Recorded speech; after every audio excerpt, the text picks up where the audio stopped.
और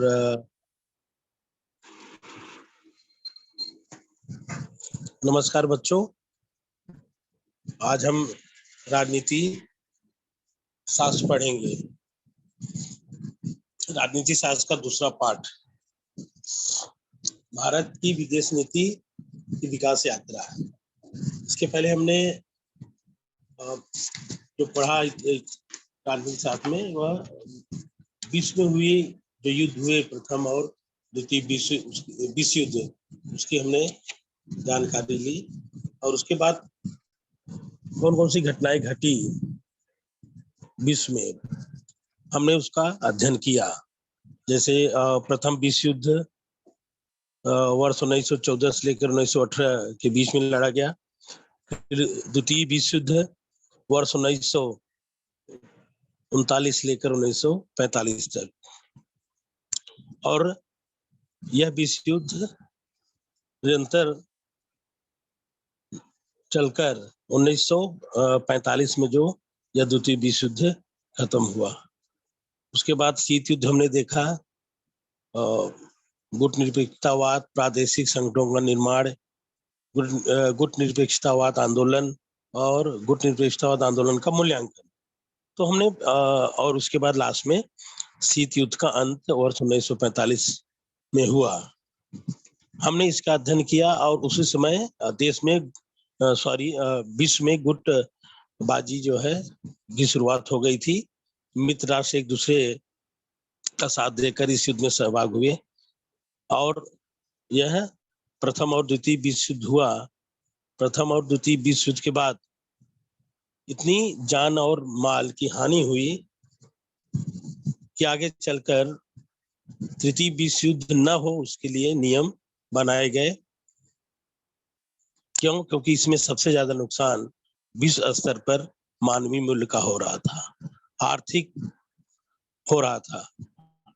तो इसलिए तृतीय विश्व युद्ध न हो, उसके लिए जो भी नियम बनाए गए पूरा विश्व उसका पालन करेगा और आगे चलकर युद्ध न हो। युद्ध की जो समस्याएं निर्माण होती हैं वह बातचीत से निर्णय की जाएंगी, उसके लिए युद्ध नहीं होगा, ऐसी नीति बनाई गई। और इस आधार पर युद्ध आगे चलकर युद्ध न हो, इसलिए यह जो समस्या थी युद्ध की वो आगे चल के आई नहीं, तो तृतीय विश्व युद्ध हुआ नहीं। तो ये विश्व युद्ध के बाद जो सारी नीतियां बनी, उन नीतियों के आधार पर अब हम आगे भारत की जो विदेश नीति है उसका अध्ययन करेंगे कि भारत विश्व युद्ध के बाद बहुत ही कमजोर हो गया था। आजादी के बाद भी आर्थिक रूप से कमजोर हो गए। अब भारत देश को आगे ले जाना, आर्थिक विकास करना, यह सबसे अहम समस्या हमारे सामने थी। उसमें भारत की जो विदेश नीति थी उसमें हमें विकास करना था।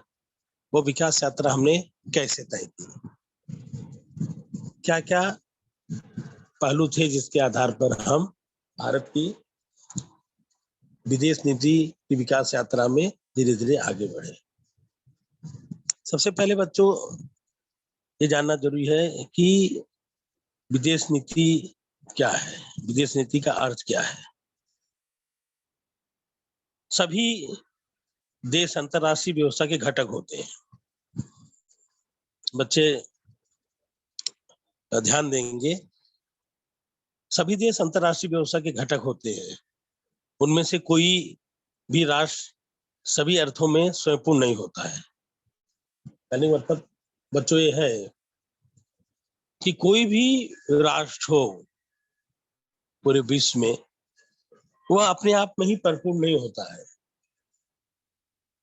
सबको कहीं न कहीं किसी न किसी चीज को लेकर, किसी न किसी तथ्य को लेकर हमें एक दूसरे देश से सहायता लेने की जरूरत पड़ती है। उसको कहते हैं परस्परावलंबन, मतलब एक दूसरे के ऊपर अवलंबित रहना। तो सभी देश अंतरराष्ट्रीय व्यवस्था के घटक होते हैं। उनमें से कोई भी राष्ट्र सभी अर्थों में स्वयंपूर्ण नहीं होता है। इसलिए अंतर्राष्ट्रीय व्यवस्था में परस्परावलंबन होता है, एक दूसरे के ऊपर हम आधारित रहते हैं, निर्धारित रहते हैं। किंतु यह एक दूसरे के ऊपर निर्धारित रहना, इसमें कुछ गिने चुने देशों के लाभ अथवा हितों के लिए ही नहीं होना चाहिए।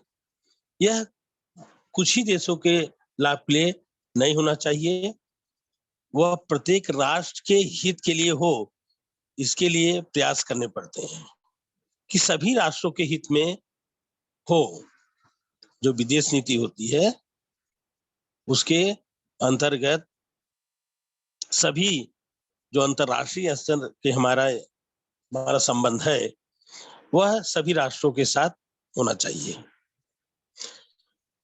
अब ये अंतर्राष्ट्रीय राजनीति में कौन सी भूमिका ले और आज के संबंध में प्रत्येक देश का निर्णय लेने पड़ते हैं, ऐसे निर्णय बहुत सोच समझ कर लेने पड़ते हैं। यह जो चौतरफा है, चारों तरफ से जो नीति बनाई जाती है सभी देशों के लिए, उसे विदेश नीति कहते हैं। मतलब जिसमें सभी देश सम्मिलित हो, सबके हित की बात हो, सब उसका लाभ ले, सब एक दूसरे की जरूरतों को पूर्ण करे, इसलिए विदेश नीति बनाई गई। इसको ही कहते हैं विदेश नीति। अब इस नीति का महत्व है, प्रत्येक स्वतंत्र और प्रभुत्व संपन्न जो राष्ट्र होता है वह अपनी अपनी विदेश नीति निर्धारित करता है। इसलिए राष्ट्रों के विदेशी संबंधों का जब हम अध्ययन करने वाले अंतर्राष्ट्रीय राजनीति में विदेश नीति को बहुत महत्व प्राप्त होता है। तो इस आधार पर जो हमारी विदेश नीति होती है हर राष्ट्र की, उसको बहुत महत्व जो है प्राप्त है। अब ये भी जानना जरूरी है कि किसी देश का अध्ययन करना होता है तो उस देश के संविधान और विदेश नीति को समझना आवश्यक होता है।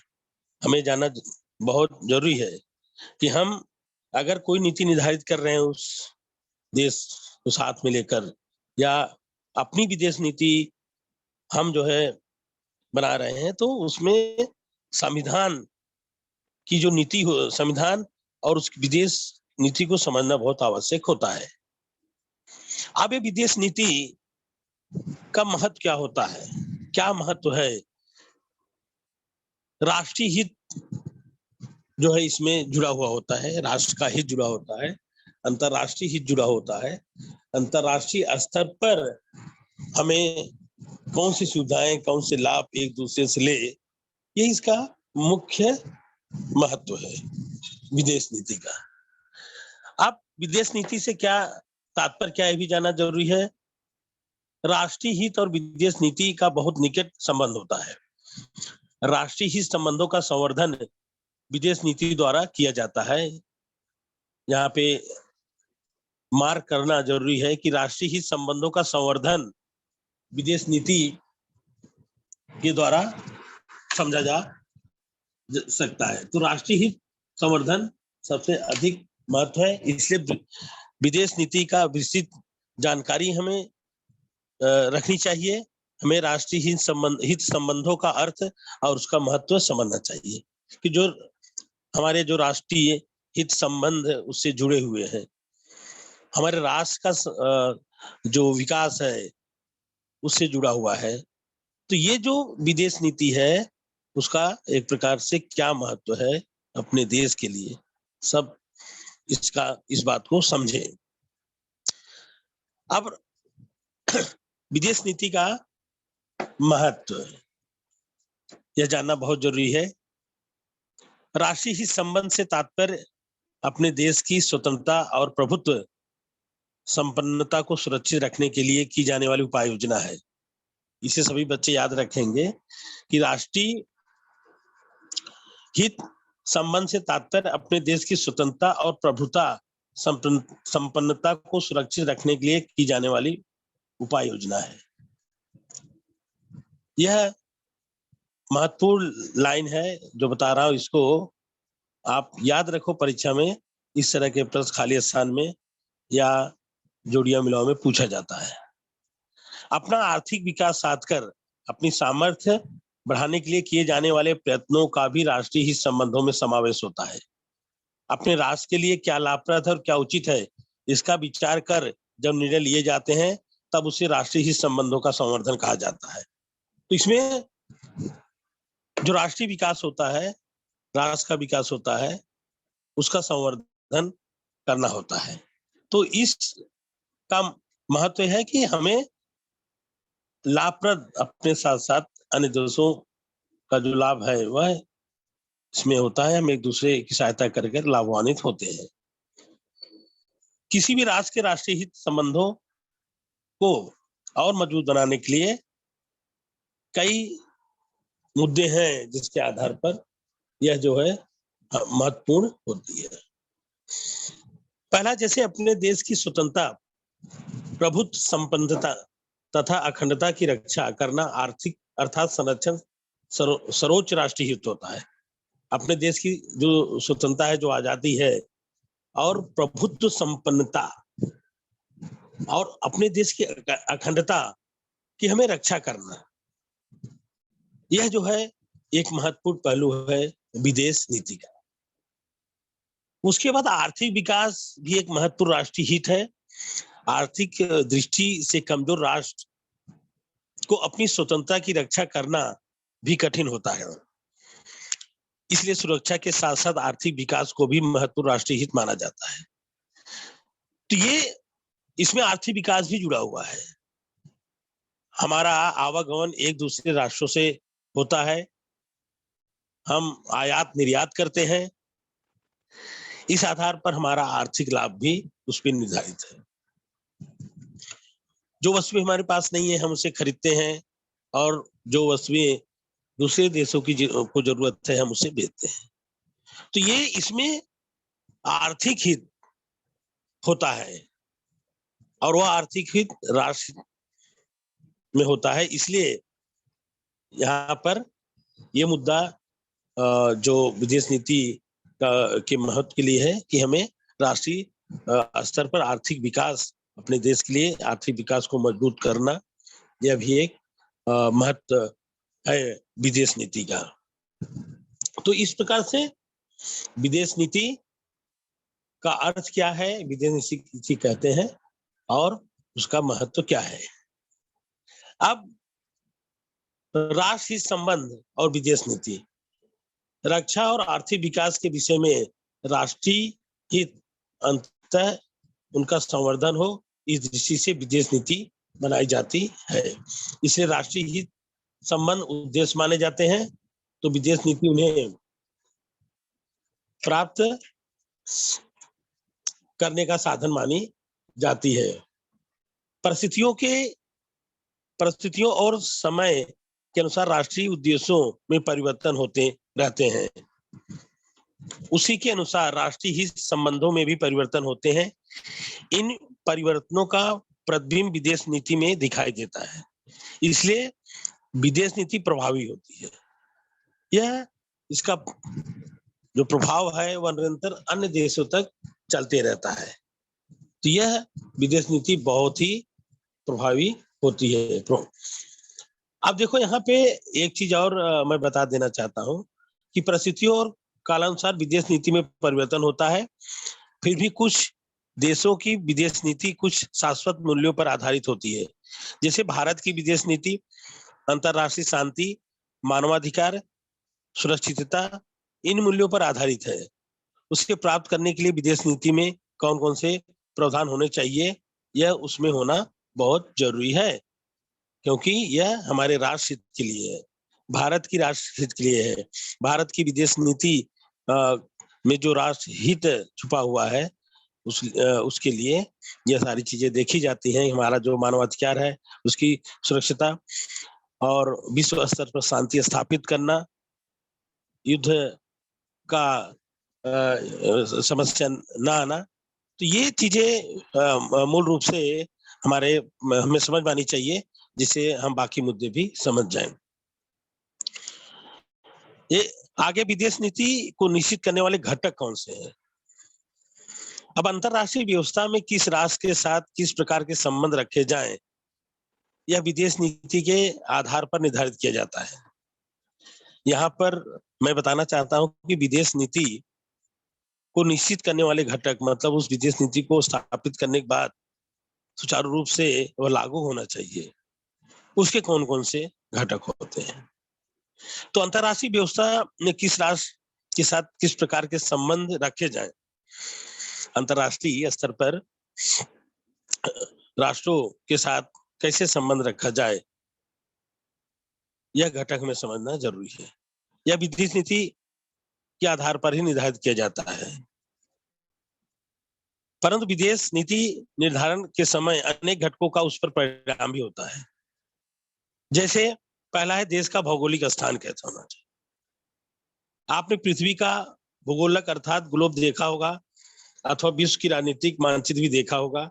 इसमें भूगोल का ग्लोब और जो विश्व राजनीति का मानचित्र है, वह इसके पहले वाले पार्ट में जो मानचित्र दिया है उसे आप लोग देखे भी होंगे। इसके आधार पर किसी भी राष्ट्र का भौगोलिक स्थान आपको दिखाई देता है। कुछ देश अन्य देशों से बहुत दूर हैं, तो कुछ राष्ट्रों के आसपास कई पड़ोसी राष्ट्र भी हैं। अब कुछ राष्ट्रों को समुद्री तट प्राप्त है, तो कुछ राष्ट्रों के पास भरपूर खनिज संसाधन है। अगर संक्षेप में विदेश नीति निर्धारण करते समय देश का आकार जो होता है वह देखा जाता है, जनसंख्या देखा जाता है, भूमि की गुणवत्ता देखी जाती है, देश का समुद्री किनारा, प्राकृतिक संसाधन की उपलब्धता, इन सभी बातों का विचार करना पड़ता है। ये घटक है विदेश नीति को निश्चित करने के लिए। घटक तथ्य क्या है, कैसे विदेश नीति निर्धारित की जाएगी, तो वहां पर देश का जो भौगोलिक स्थान है उसका अध्ययन करना बहुत जरूरी होता है कि यहाँ पर कौन कौन से साधन उपलब्ध हैं, कैसी जमीन है, कहाँ पे बसा हुआ है, कौन सी उपज वहां पर होती है, उसकी जनसंख्या कितनी है।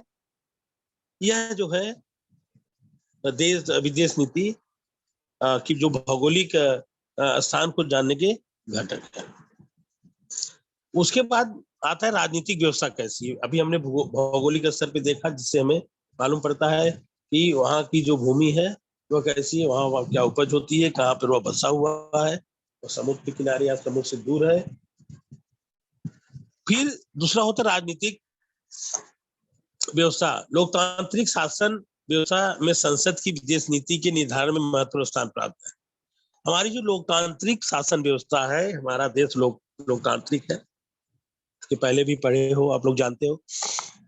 तो ये लोकतांत्रिक शासन व्यवस्था में संसद की जो विदेश नीति के निर्धारण में महत्वपूर्ण स्थान प्राप्त है। विदेश नीति संबंधी विषयों पर संसद में चर्चा होती है। हमारा जो संसद है वहां पे विदेश नीति संबंधी विषयों पर चर्चा होती है। विपक्ष प्रश्न पूछकर विदेशी नीति का नियंत्रण रख सकता है। पक्ष और विपक्ष में जो विपक्ष होता है रूलिंग पार्टी से, वह इस नीति के बारे में पूछ सकता है कि हमारी जो विदेश नीति वह कैसे काम कर रही है। विपक्ष का काम है कि जो रूलिंग पार्टी है उसे वह प्रश्न कर सकता है। संघ राज्य व्यवस्था वाले देशों को विदेश नीति निर्धारण करते समय घटक राज्यों का भी विचार करना पड़ता है। जो घटक राज्य हैं, संघ राज्य व्यवस्था वाले देशों की जो विदेश नीति जब निर्धारित होती है, तो उस समय जो उनके घटक राज्य हैं उनके बारे में विचार करना पड़ता है कि देश के साथ साथ घटक राज्य के लिए भी क्या यह विदेश नीति में क्या क्या सम्मिलित होना चाहिए। अब क्योंकि पड़ोसी राष्ट्रों की गतिविधियों का घटक राज्यों पर प्रभाव पड़ता है, जैसे श्रीलंका की गतिविधियों का तमिलनाडु पर।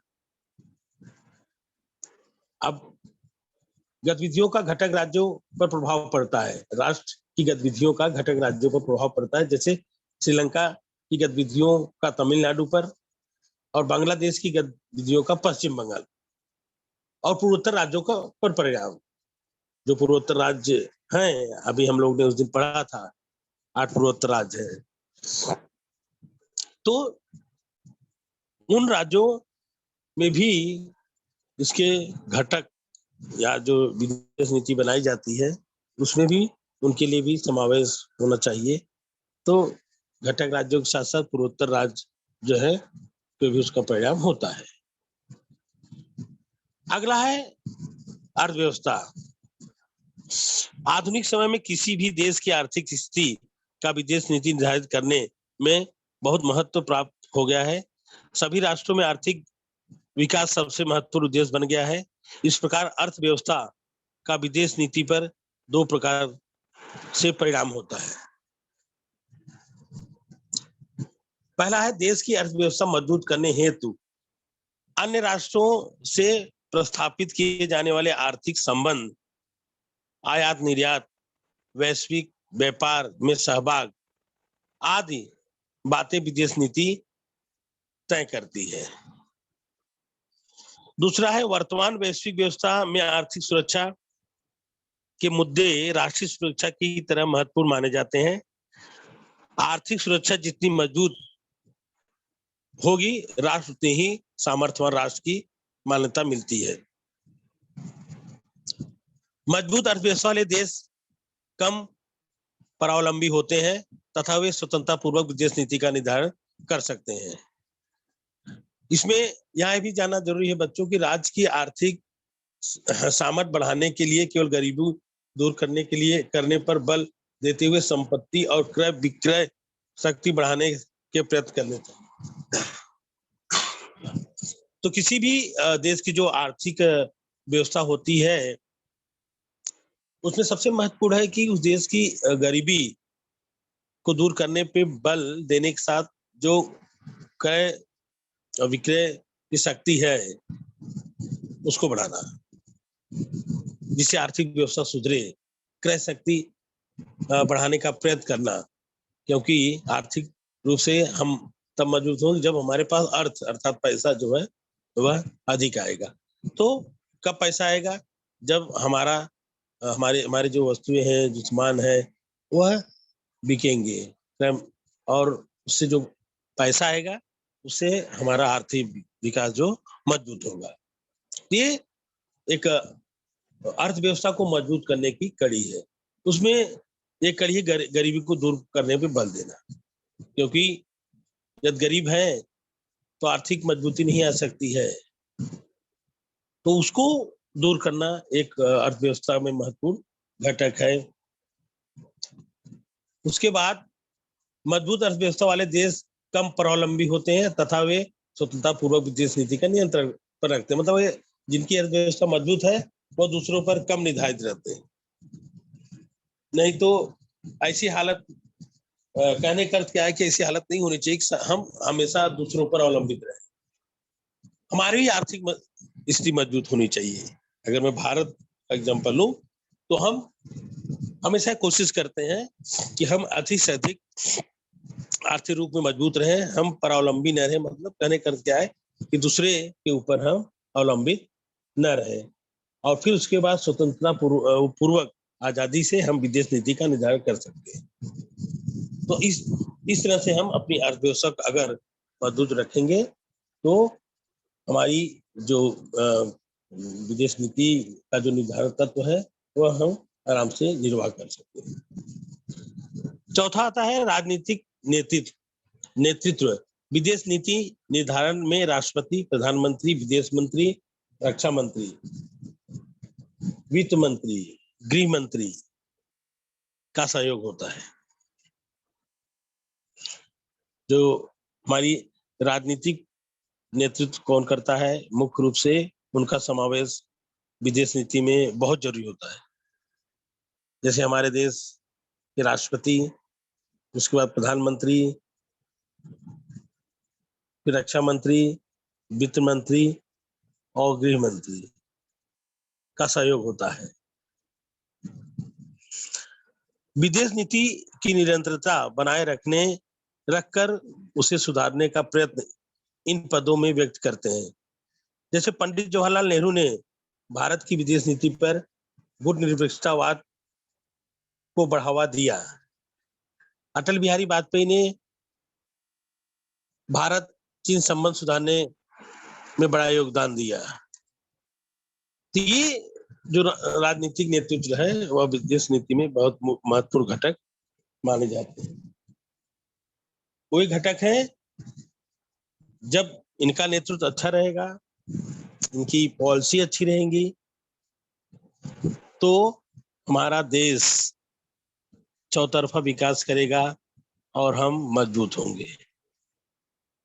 उसके बाद आता है प्रशासनिक घटक। हम अर्थव्यवस्था के अंतर्गत इन मुद्दों पर ध्यान दे रहे हैं। अर्थव्यवस्था के अंतर्गत कौन कौन से प्रमुख मुद्दे हैं जिससे क्या कहते हैं हम अपनी आर्थिक व्यवस्था को सुधार सकते हैं। उसके तहत हम हमारा यह जो है जो टॉपिक बताया जा रहा है उसके अंतर्गत तो हमने अभी राजनीतिक नेतृत्व देखा। अब प्रशासनिक घटक, विदेश नीति के निर्धारण में विदेश मंत्रालय, विदेश सचिव, विदेशों में स्थित दूतावास, राजनीतिक अधिकारी आज प्रशासनिक घटकों का समावेश होता है।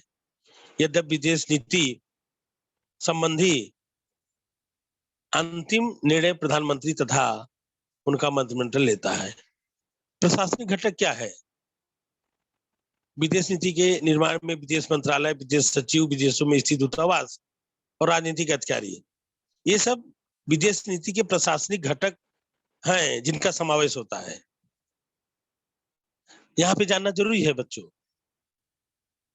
कि कौन कौन से प्रशासनिक घटक विदेश नीति में सम्मिलित होते हैं। विदेश मंत्रालय, दूसरा विदेश सचिव, तीसरा विदेश में स्थित दूतावास और राजनीतिक अधिकारी। ये महत्वपूर्ण लोग हैं जिनको हम प्रशासनिक व्यवस्था के अंतर्गत काम करते हैं। जो हमारी प्रशासनिक व्यवस्था है, जो हमारे देश के प्रशासन के लिए, जैसे कि आप हम विदेश नीति का अध्ययन कर रहे हैं, तो कौन कौन से लोग हैं जो जिनका इस घटक में समावेश होता है। यद्यपि विदेश नीति संबंधी अंतिम निर्णय प्रधानमंत्री तथा उनके मंत्रिमंडल द्वारा होता है। अभी इसके पहले भी हमने देखा कि भारत की जो विदेश नीति है उसका उसके निर्धारण में कौन कौन होते हैं? राष्ट्रपति, प्रधानमंत्री, विदेश मंत्री, रक्षा मंत्री, वित्त मंत्री और गृह मंत्री। लेकिन इनके द्वारा जो चयनित किए गए हैं प्रशासनिक घटक, वो भी सम्मिलित होते हैं। यद्यपि निर्णय जो है यह जो राजनीतिक नेतृत्व जिनके हाथ में है, प्रधानमंत्री, विदेश मंत्री, रक्षा मंत्री, वित्त मंत्री और गृह मंत्री। लेकिन जो प्रशासनिक घटक है वह इसमें महत्वपूर्ण भूमिका निभाता है। इनके बनाई गई नीतियों पर प्रशासनिक घटक जो है उस काम को आगे ले जाता है। विदेश नीति संबंधी अंतिम निर्णय प्रधानमंत्री तथा उनका मंत्रिमंडल लेता है। फिर भी निर्णय तक पहुंचने के लिए प्रशासनिक व्यवस्था सहायता करती है। ये जो प्रशासनिक व्यवस्थाएं हैं जो भी हम चर्चा किए, विदेश नीति, विदेश मंत्रालय, विदेश सचिव और विदेश में जो अपना दूतावास है और उसमें राजनीतिक अधिकारी, इन घटकों का समावेश महत्वपूर्ण होता है। निर्णय राष्ट्रपति, प्रधानमंत्री, विदेश मंत्री और रक्षा मंत्री लेते हैं, लेकिन प्रशासनिक घटक का समावेश होना बहुत जरूरी है। विदेश नीति के लिए आवश्यक जानकारी एकत्रित करना, उसका विश्लेषण करना, उस पर आधारित योग्य सलाह देना आज के आम प्रशासनिक अधिकारी करते हैं। उसी के साथ साथ राष्ट्रीय सुरक्षा सलाहकार भी महत्वपूर्ण भूमिका निभाते हैं। अब विदेश मंत्रालय विदेश नीति को सुचारू रूप से चले या उसमें हर प्रकार से सारी चीजों हमारे सामने अच्छी तरह से रखी जाए, तो उसके लिए दूतावास और जो राष्ट्रीय सुरक्षा सलाहकार हैं वह भी महत्वपूर्ण भूमिका निभाते हैं। हमारे देश के जो राष्ट्रीय सुरक्षा सलाहकार है और जो प्रशासनिक अधिकारी है, ऐसे लोगों का भी समावेश होता है।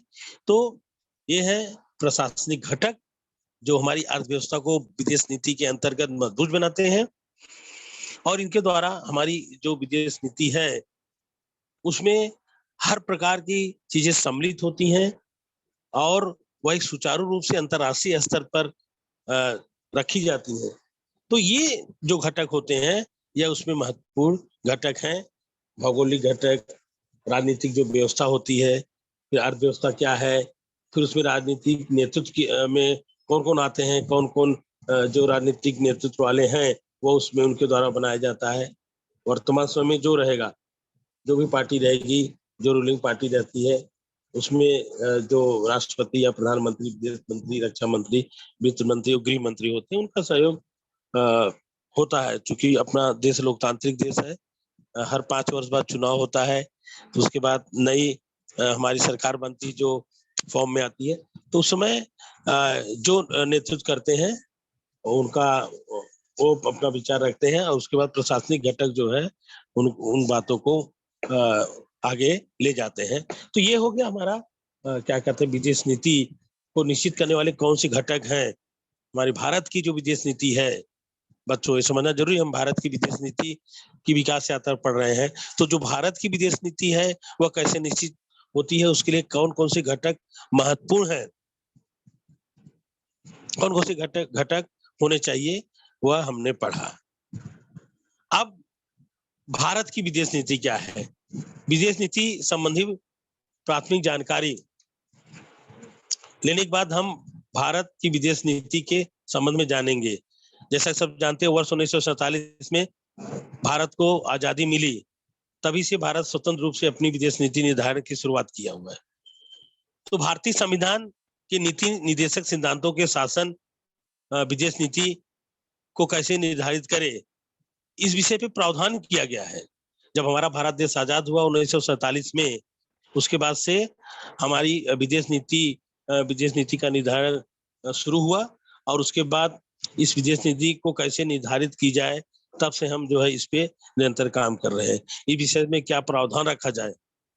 अब नीति निर्देशक सिद्धांतों में धारा 51 के अनुसार विदेश नीति की एक व्यापक पूर्ण रूप से चारों तरफ से एक नियम बनाया गया है, जिसे कहते हैं धारा 51 के अनुसार विदेश नीति की एक व्यापक चौखट जो है वह स्पष्ट की गई है। उस धारा 51 में विदेश नीति के लिए क्या-क्या होने चाहिए, वह जो है उसके अनुसार ही विदेश नीति हम तय कर सकते हैं। पहले ही मैं बताया कि विदेश नीति के लिए हमें संविधान भी, अपने संविधान को जानना जरूरी है और उस संविधान के आधार पर ही हम विदेश नीति तय करते हैं। तो भारत की विदेश नीति क्या है, उस धारा 51 में है और उसके अनुसार क्या विदेश नीति तय की जाती है। भारत में अंतर्राष्ट्रीय शांति अथवा सुरक्षा को प्रधानता दे। अब उसमें अनुसार जो उसके अनुसार जो विदेश नीति का जो व्यापक चौखट वहां स्पष्ट किया गया है, उसके अनुसार उसमें क्या दिया गया है कि भारत की जो अंतर्राष्ट्रीय शांति तथा सुरक्षा है उसको प्रधानता दे, अपनी अंतर्राष्ट्रीय समस्या अथवा विवाद शांति के मार्ग को हल करे, अन्य राष्ट्रों को मित्रतापूर्ण संबंध रखे तथा अंतर्राष्ट्रीय कानून का आदर करे। यह भी हमारी विदेश नीति का उद्देश्य माना गया है। भारत की अब तक की विदेश नीति इसी चौखट से विकसित है। यहाँ पे बच्चों ध्यान में रखना जरूरी है कि धारा, कभी-कभी ये भी सवाल आता है कि कौन सी धारा में हमारे संविधान में विदेश नीति का निर्धारण किया गया है।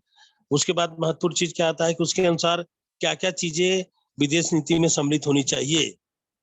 जैसा कि अभी मैं बताया कि भारत की जो अंतर्राष्ट्रीय शांति है, मतलब अपने देश की, भारत की अंतर्राष्ट्रीय शांति तथा सुरक्षा नंबर 1 की प्रधानता होनी चाहिए।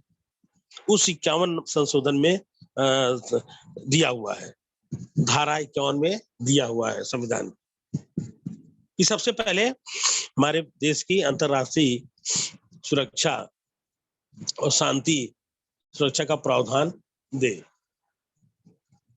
और उसके बाद अपनी अंतर्राष्ट्रीय समस्या अथवा विवाद शांति के मार्ग से हल करे। मतलब जो हमारी अंतर्राष्ट्रीय समस्याएं हैं, इसके पहले भी जब मैं बताया कि प्रथम और द्वितीय विश्व हुआ, तो विश्व में शांति लाने के लिए अंतर्राष्ट्रीय स्तर की समस्याओं को हल करने के लिए शांति से वार्तालाप या बात करके हल किया जाएगा।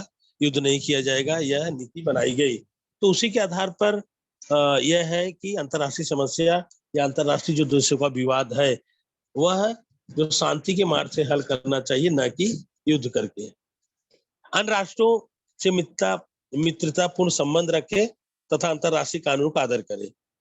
उसमें उस संशोधन धारा 51 में यह भी सम्मिलित है कि राष्ट्रों से हमारे एक दूसरे जो राष्ट्र है मित्र होने चाहिए, मित्र पूर्ण संबंध होना चाहिए, दोस्ती का संबंध होना चाहिए, और जो अंतर्राष्ट्रीय स्तर पे कानून बना है उस अंतर्राष्ट्रीय स्तर के कानून की हमें रक्षा करनी चाहिए।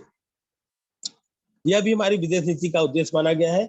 भारत की अब तक की विदेश नीति इसी बनाए गए धारा 51 के आधार पर विकसित हुई है। ये 4 महत्वपूर्ण मुद्दे हैं हमारे भारत की विदेश नीति में।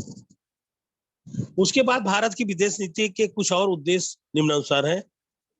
जैसे पहला है, पड़ोसी देशों के साथ साथ अन्य देशों के साथ मित्रतापूर्ण संबंध निभाते समय अपने देश की सुरक्षा बाधित न हो, इसकी सावधानी बरतना। राष्ट्र की भौगोलिक सीमा रेखाएं सुरक्षित रहे, इस विषय पर कोई समझौता न करना।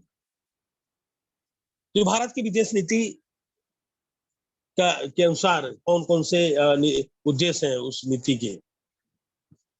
दूसरा है भारत की एकता तथा एकात्मता का संरक्षण करना।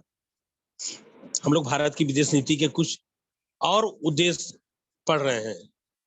इसके पहले हमने धारा 51 को पढ़ा, उसके बाद अब कुछ और उसके अलावा भी है हमारी विदेश नीति निर्धारित करने के लिए कि हमारा संबंध जो है पड़ोसी जो देश है हमारे उनके साथ दोस्ती का होना चाहिए, और जो हमारे मित्र राष्ट्र हैं उनके साथ हमारा दोस्ती पूर्ण संबंध होना चाहिए।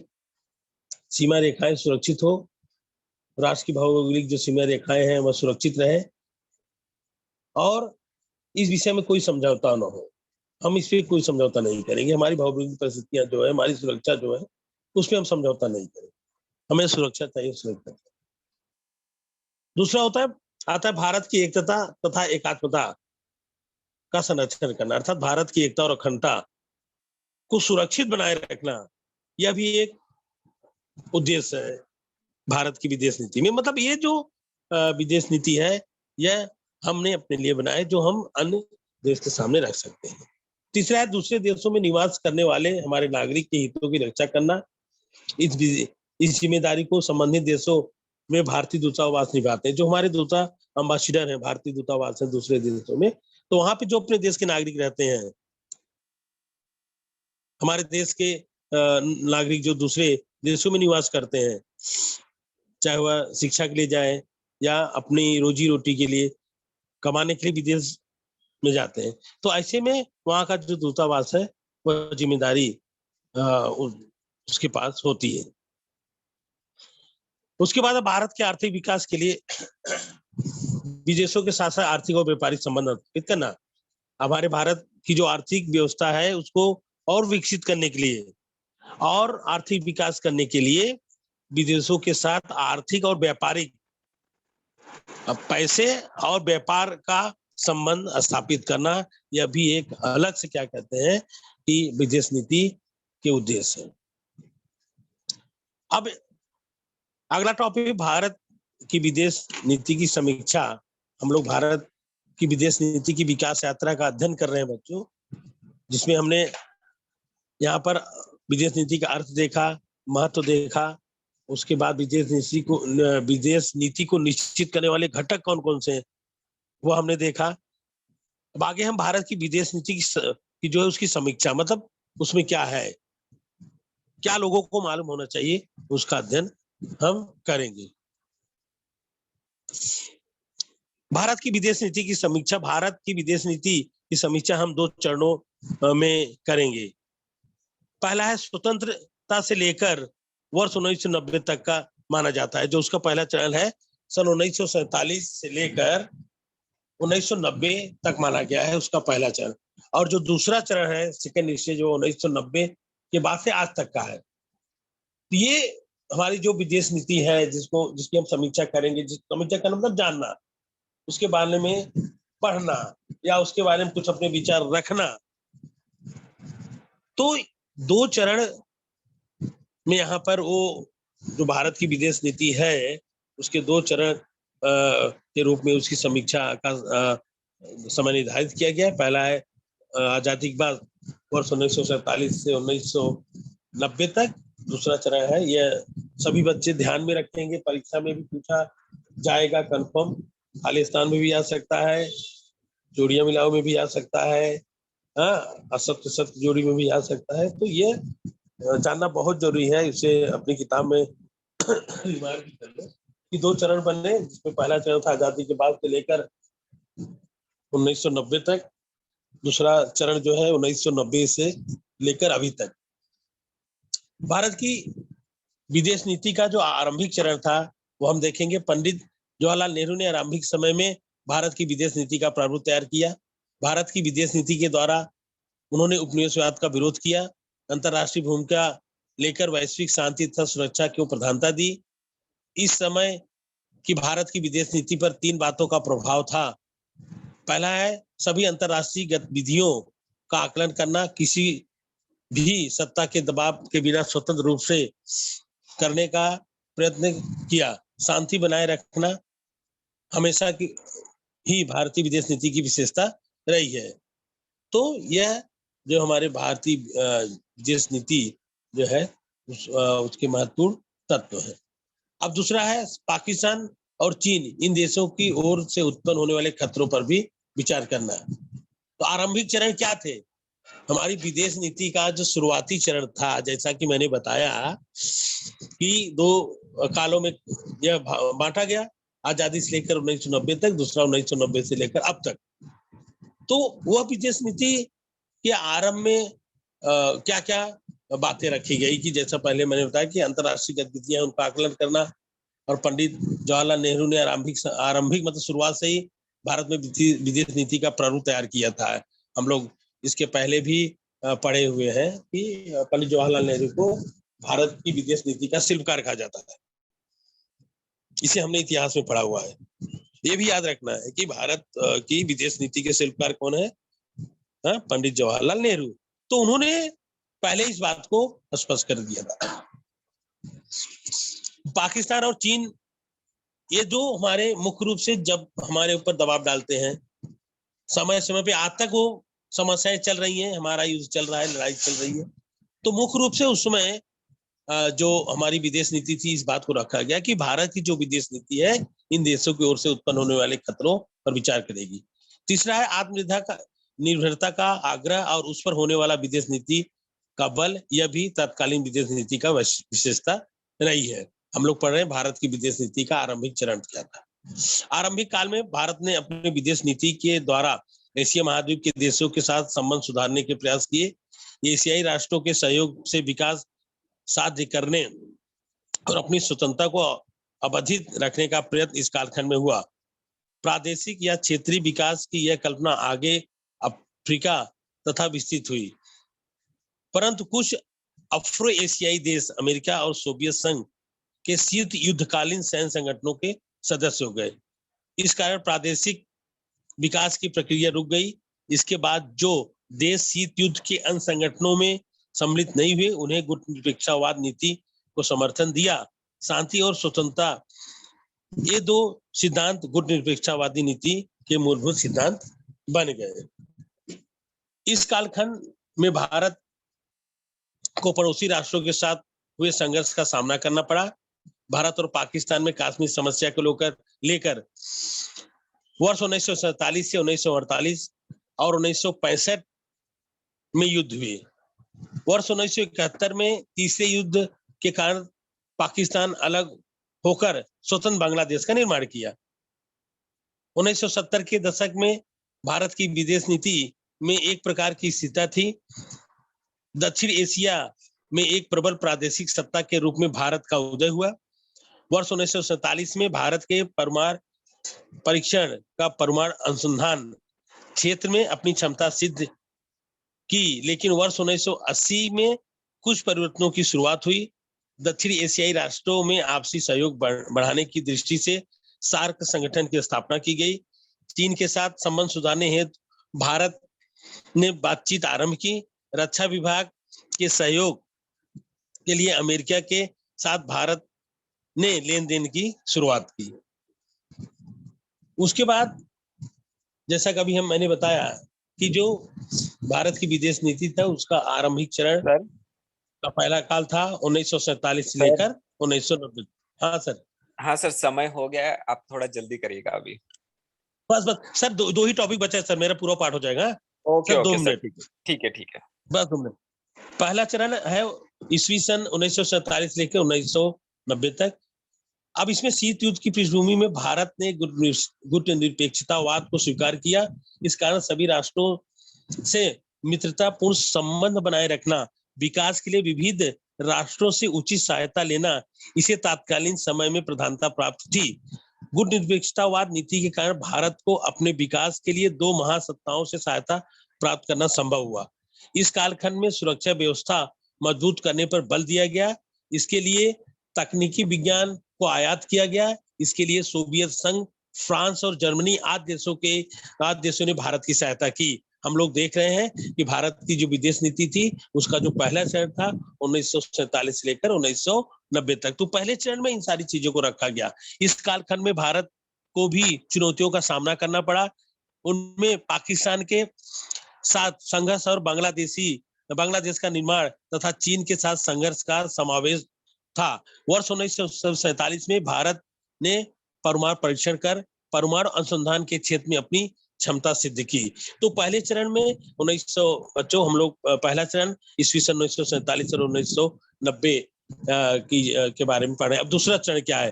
दूसरा चरण है 1991 से आज तक। भारत ने दूसरे चरण की विदेश नीति अधिक व्यापक और गतिशील बनी। शीत युद्ध के बाद काल में, शीत युद्ध होने के बाद का जो समय था उसमें राजनीतिक सैनिक संबंधों की प्रधानता नहीं रही। विदेश नीति में आर्थिक मामले, व्यापार, शिक्षा और तकनीकी ज्ञान जैसे अनेक पहलुओं का समावेश हुआ। वर्ष 1991 के बाद भारत में आर्थिक व्यवस्था पर लदा सरकारी नियंत्रण कम कर आर्थिक उदारीकरण की नीति स्वीकार की। इस कारण सुलभता से पड़ोसी देशों के साथ व्यापार में वृद्धि हुई। वैश्विक व्यापार में हमारी सहभागिता बढ़ गई। आर्थिक विकास की दर में वृद्धि हो गई। वर्ष 1990 के बाद के दशक में दक्षिण पूर्व एशियाई राष्ट्रों के साथ अर्थात सिंगापुर, थाईलैंड, वियतनाम आदि राष्ट्रों के साथ हमारे आर्थिक संबंध अधिक मजबूत हो गए। इजराइल, जापान, चीन, यूरोपीय संघ के साथ हमारा लेन देन अधिक बढ़ गया। अब अमेरिका के साथ हमारे जो संबंध है दूसरे चरण में, अमेरिका के साथ भी हमारी जो संबंध है वह बढ़े।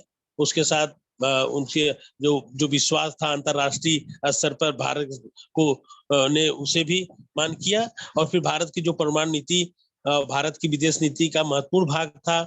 परमाणु शक्ति का अर्थ है उसके उपयोग का अध्ययन आपने इतिहास, भूगोल अथवा रसायन विज्ञान में किया है। परमाणु शक्ति का महत्व ध्यान में रखते हुए भारत ने स्वतंत्रता प्राप्ति के तुरंत बाद भी परमाणु ऊर्जा कार्यक्रम की नींव रखी। उसके लिए परमाणु ऊर्जा विभाग और परमाणु आयोग स्थापित किया गया। परमाणु ऊर्जा आयोग के प्रथम अध्यक्ष डॉक्टर होमी भाभा को बनाया गया। ऊर्जा का निर्माण उसका मुख्य उद्देश्य था। ऊर्जा का निर्माण उसका मुख्य उद्देश्य था। फिर भी सैन्य क्षमता निर्माण करना यह भी एक उद्देश्य था। उसके अनुसार वर्ष 1974 में भारत ने पोखरण में परमाणु परीक्षण किया। वर्ष 1948 में दूसरा परीक्षण कर भारत ने परमाणु हथियार का निर्माण किया। इस परमाणु हथियारों का वहन करने वाले प्रक्षेपास्त्र में भी हम तैयार हैं तथा इसके लिए वायुसेना और नौसेना भी सक्षम किए गए हैं। तो ये थे हमारे जो भारत की विदेश नीति उसके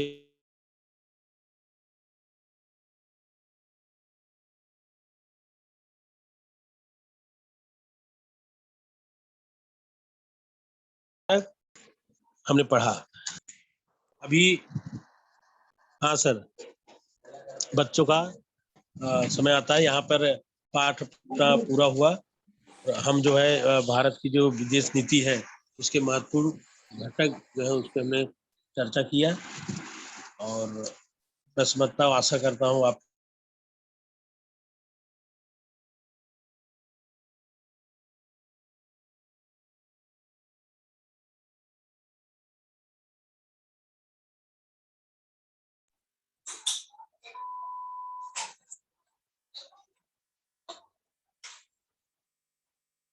माया, आपने रेज हैंड किया, आपको कुछ पूछना है क्या? माया शर्मा, माइक अनम्यूट करो बेटा और पूछ लो। हेलो। जी सर। हाँ सर, अभी बच्चे जो कुछ पूछना चाहते पूछ सकते हैं। हाँ हाँ सर। बच्चों, आप अगर कुछ इस पाठ से संबंधित कुछ पूछना चाहते हैं तो आप पूछ सकते हैं। कोई भी आपको समस्या या कोई घटक उसके बारे में या कोई छोटे मोटे प्रश्न आप पूछ सकते हैं। हमारा जो टॉपिक है भारत की विदेश नीति की विकास यात्रा, हमने उसका आज अध्ययन किया है। इस आधार पर आप अपने प्रश्न रख सकते हैं।